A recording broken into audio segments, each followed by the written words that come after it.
Hello, my name is Jay, and welcome.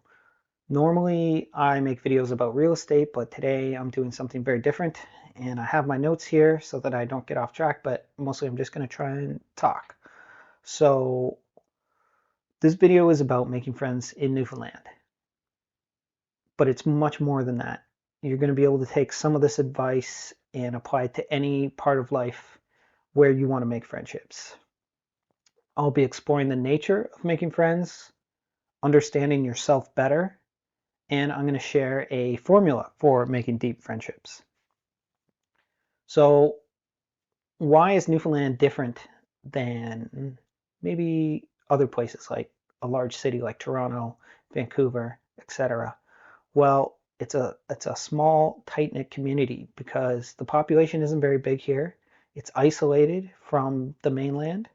So, the people who are born and raised here, they have long lasting relationships from the time when they were children. Newfoundland is a friendly place filled with people ready to help a stranger in need at the drop of a hat, but breaking down barriers and building friendships takes effort, especially for come from aways like myself. So let's get into it. I guess the first thing to talk about is, we're all adults, or maybe you're a child, but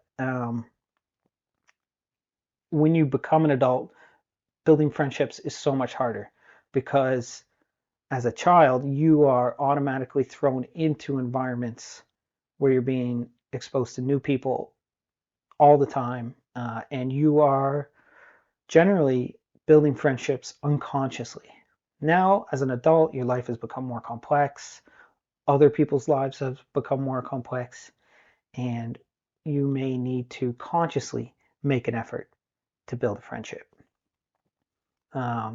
When we become adults, our time becomes more limited because we have work, family, and other responsibilities. And what happens is our time gets filled up. Now, maybe as an adult, you've decided to relocate to a place like Newfoundland, and now you're starting all over, or maybe you're the type of person who has struggled to make friendships in the past. Either way, what I'm about to share with you will help. And it's important because social isolation is a big risk to your mental health and your general self-esteem. So these are things that we want to improve. And the first step to improving is to understand yourself. Now, when I say this, this is going to require you to kind of take a deep look at yourself. Are you an introvert or are you an extrovert? And different personalities thrive in different environments. However, you may be looking to make a change within yourself. If you are an introvert, you may want to break out of your shell and become more social. And that's not a requirement for making friends, though. So if you are an introvert, that is fine. You need to find ways to embrace that. You also need to be willing to give more than you get when it comes to friendship. You need to be loyal, you need to be kind, and you need to be genuine. Uh, it requires great listening, and you also need to learn how to cheer on your friends, celebrate for them, and they will appreciate this, and it will manifest and come out of them in kind to you one day. So before getting out there, you may want to try exercises like self-talk, look in the mirror, and you know tell yourself some good things about yourself. Tell yourself what your goals are and be motivated. That doesn't work for everyone. Definitely doesn't work for me, but it does work for some people. Um, Another thing to consider when you are trying to develop a new relationship or friendship is take it slow. You may be eager to make friends, but you need to not contain your emotion, but calm it down. You need to remember that these things take time. If you try to escalate a relationship too quickly, more than likely it's going to fall apart. And that applies to friendships or love relationships or business relationships. You have to take it slow. Desperation stinks, to simply put it. It's desperation is off-putting. It's a natural reaction people have to people who try too hard, are too eager, or seem weak. And when I say weak, I don't mean like you're a weak person mentally or physically, but you're succumbing to your weaknesses in front of a person who doesn't owe you anything yet. And that pushes people away because then they then see you as a liability. You just need to take your time and be calm. So, how do you do that? Well, avoid setting unrealistic expectations or holding people accountable too early in a relationship. And that is all part of how you take it slow. Don't have expectations for yourself, don't have expectations for the other person, and do not hold them accountable for things that you would hold a friend accountable for who has a long history with you. They are two different things. You are in the friendship formation phase, and eventually you will become accountable to each other, but do not rush it. So now I'm going to share a formula that you can use to develop relationships in any aspect of life. And the key is exposure. There may be people all around you within your community or city that may be perfect friends for you. But if they don't know about you and you don't know about them, how will you ever become friends? You cannot make friends by sitting at home playing video games, um, reading books alone, or doing anything alone for that matter. That is in of itself the explanation. You are alone, and that's something you want to change. So, step one is exposure. Spend time around people repeatedly in the same setting. Seek environments where people with similar interests gather. And start small. Initiate conversations with approachable comments, and you will develop casual acquaintances, and that will grow over time. So, step two, give space. Allow both sides time to feel comfortable and let their real personalities emerge. It's like anything. The first day of school, you probably don't even feel yourself when you're there. You feel nervous. You feel you're hiding yourself a little bit. When people do things for the first time, whether it's your first time there or everybody's first time there, everyone is hiding themselves to protect themselves. It's a natural thing that we do as people. So even if you're coming into an environment where people know each other well and you're the new person, they're going to be guarded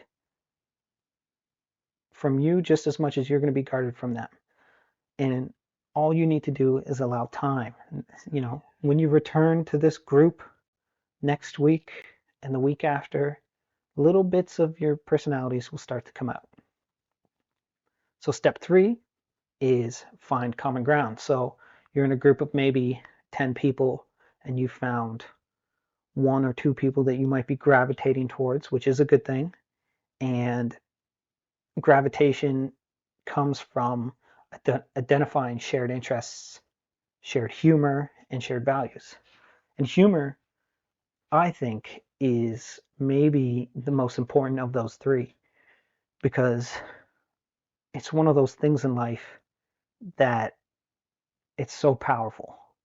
Humor, when people laugh, they let their guard down. When they laugh and you laugh, they know you shared that moment together.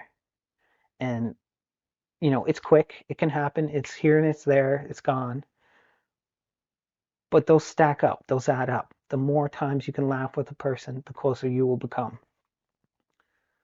So if you identify that somebody has a similar sense of humor as you, maybe you crack a joke to the group and one person laughs or two people laugh.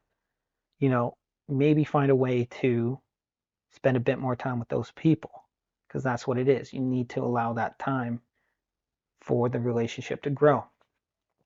And now step 4, this is a big one. You need to take the initiative. You're the one out there who's trying to build friendships. You may need a friendship more than the other person. They might have a small group of friends already, and they may have room for more friends, but they are not actively seeking friends, maybe the way you are. So more than likely, you're going to be the one that has to take initiative in the beginning.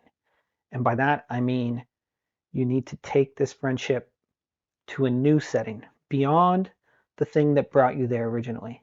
For example, maybe you are at a chess club and there's lots of people there, there's lots of games of chess going on, and in between games, you gravitate back to the person that you are starting to feel comfortable with, and you're having great conversations, so on and so forth. At some point, you need to talk about things that are not chess related, or that whatever that group is. Chess is an example, and you will need to invite them to something outside of that chess world. So you may want to invite them over for dinner, and maybe they have a family. Invite their family. Be accommodating. If they're not comfortable coming to your house for dinner, meet them out at a restaurant for dinner and make it casual. Don't make it like some strange formal restaurant. Go to uh, a bar that has simple food and live music or something like that. Or if you've identified common interests, maybe there's another event that you can go to together as well. Maybe you found out that you both enjoy classical music and there is a classical music performance in town.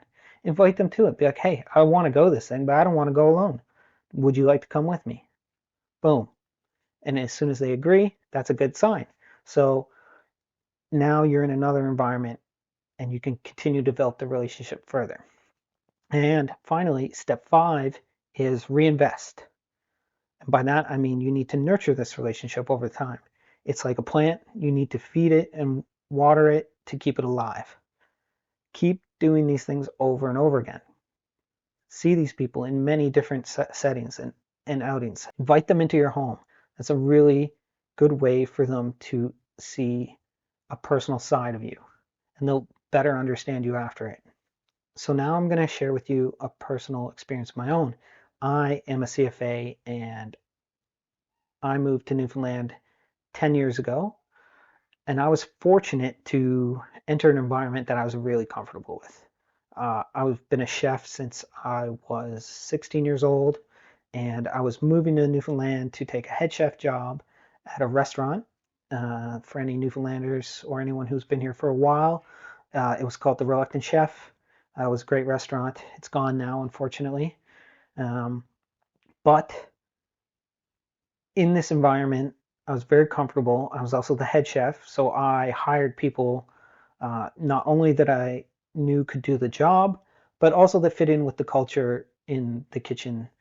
And basically, I ended up spending a great amount of time around these people because I worked very long days, 12 to 14-hour days, and I'd be around these people all day long. And we ended up developing some great friendships out of it, friendships that I still have to this day. And that's one of the areas where you can build friendships. It can be in the workplace, it can be at school, it can be, in a group or a hobby that you have signed up for. And now there's one more intangible step to the formula. Step 6, it happens when it happens. And that is people bond greatly when they overcome some kind of difficulty or achieve a goal together. Friendships become very deep when you can get through something together. So Some examples would be if you're in school, maybe you're going through exams and you're studying with a new friend and you both pass your exams with flying colors. That experience will have bonded you, and you know, you're going to look back and be like, hey, remember when we studied so hard and we both kicked ass at that exam and got great grades. Other examples would be, maybe you're on a sports team. Could be baseball, could be whatever. That's an example. And you get into like playoffs or a tournament and you persevere through the tournament, whether you win or lose, you'll come out the other side having been through something together. And that bonds people, like I said.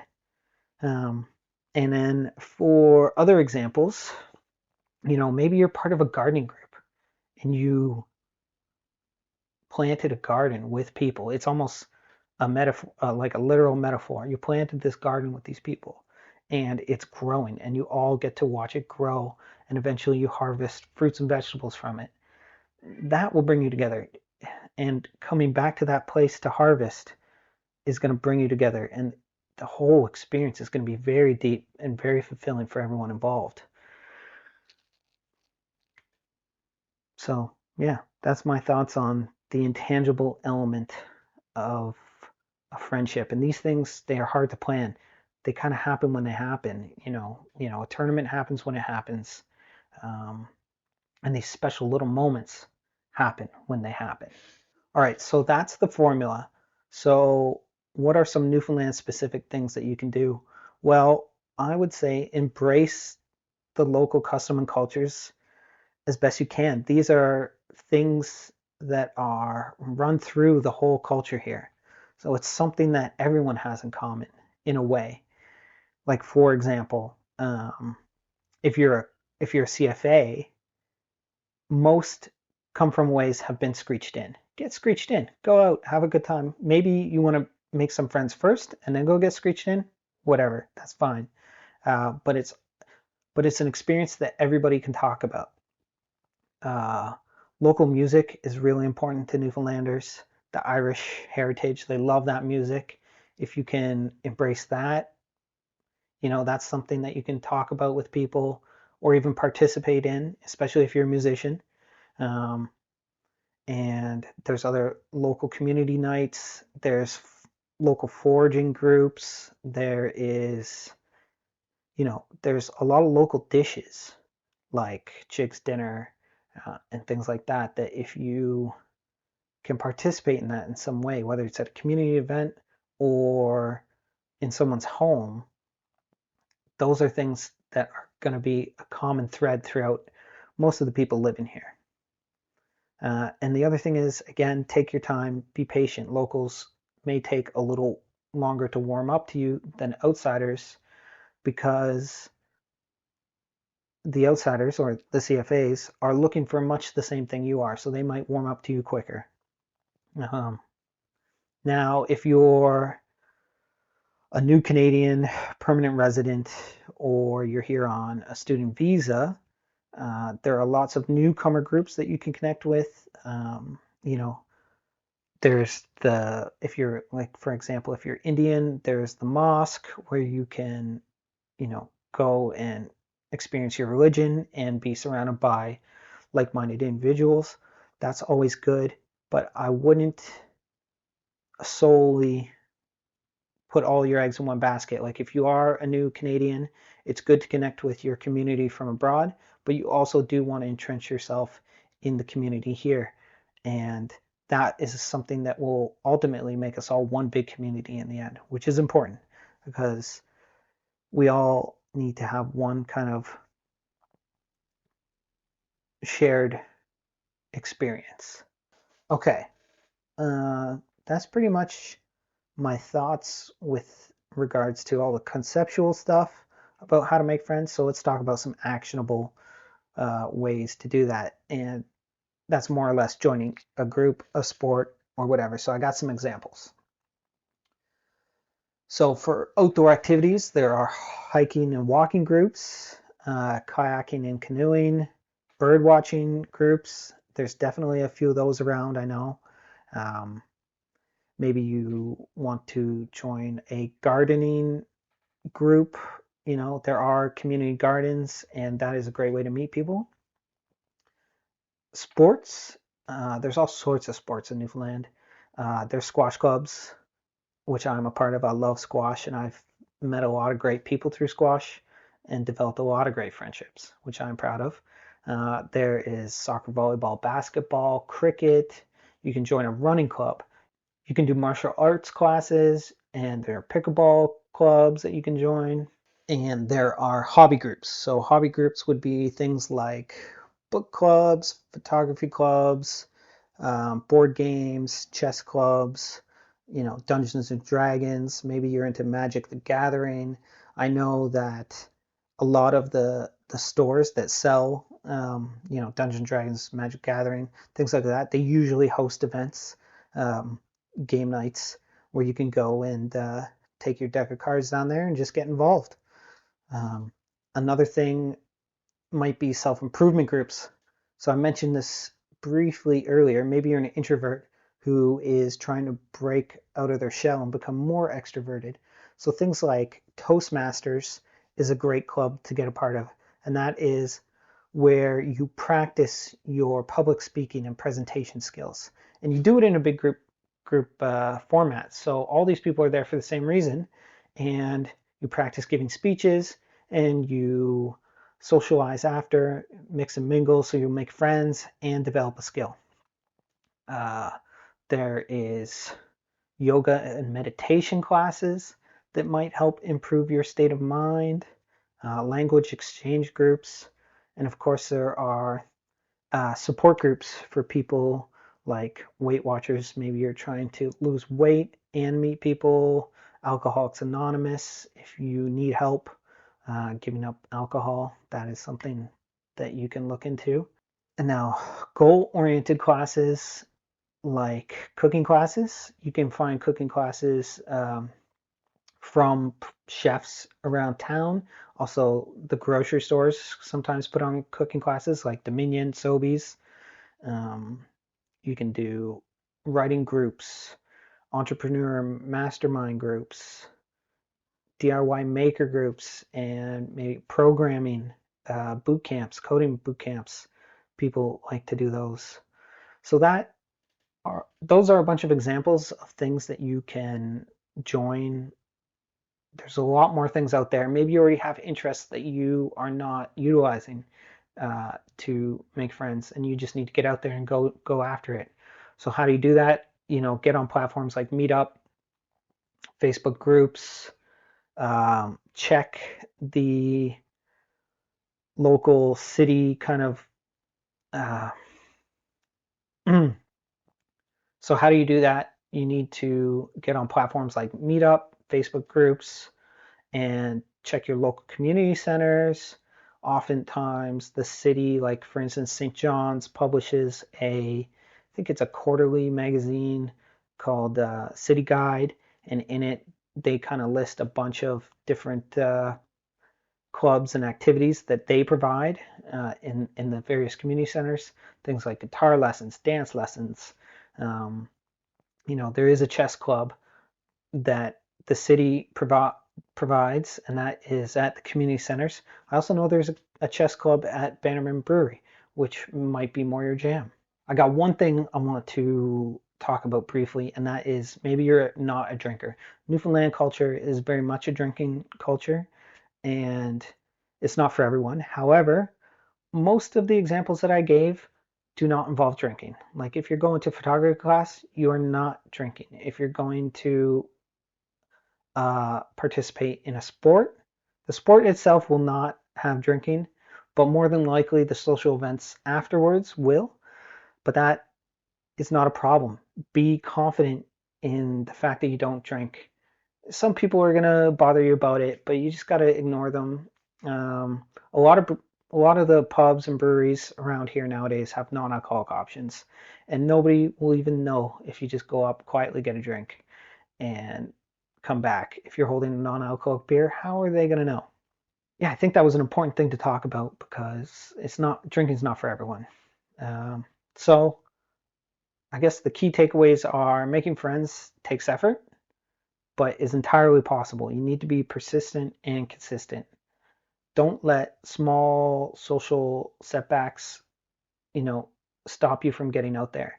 If you have anxiety and you suffer from being rejected, you know, you got to take the time just to slow your brain down and try to outsmart yourself, basically, and tell yourself, no, I'm not giving up. I'm getting back out there. So if you're in Newfoundland or you've experienced, difficulties making friends and then finally found success, please share your stories in the comments below. Give ideas to other viewers of different ways to make friends. And overall, did you like this video? Let me know. Thanks for watching. My goal is to always provide value, share my insights, and maybe even inspire you. Like, share, and follow, or don't. It's up to you. Thanks. Have a good one.